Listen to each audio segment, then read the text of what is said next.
तो हाय सांग माने जय जगन्नाथ। आपण माने भाबुथिबे आमे सकाळू सकाळू बोउ मु आजी कोठी अछु। मु तो खाली आपण मानकु आम घरर गाउली लाइव ब्लॉग को देखैताय। आज जेहेतु आमे बाहर को आसीचु गोटे काम पाई सेति पई मु भाबिली एई वीडियोटी मध्ये आपण मानक सह शेयर कर देबी। मु भाबुची आम गाउली लाइव वीडियो गुडी को जेपरि भलो पाइबा दउछंती सेहि परि एई वीडियोटी को मध्ये आपण माने ढेर सारा भलो पाइबा देबे। तो आज आमे सकाळू सकाळू बेतनटी रेलवे स्टेशन आसी पहुंची जाइथिलु। आज आमे स्टेशन आसीचु एति पई कारण आज आमे भुवनेश्वर जाउछु।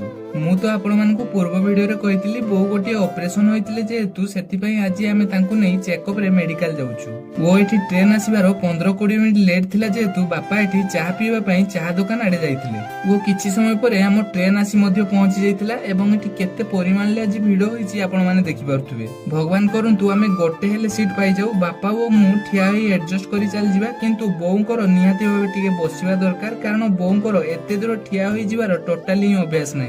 जहा हो ट्रेन को चढ़ू चढ़ू भगवान को दयारु आमे सीट ही पाई जाइथिलु एवं एठी बापा वो बो दुईटी सीट पाई मध्ये बसी जाइथिले। तो ठीक अछि सांग माने आमे भुवनेश्वर पहुंचिला परे मु चेष्टा करबी आमे माने जो मेडिकल को जाउछु सेही जगह विषय रे आपण मानकु किछि वीडियो माध्यम रे देखाइबा पई। तो वीडियोटी एठी एंड करूची। जय जगन्नाथ।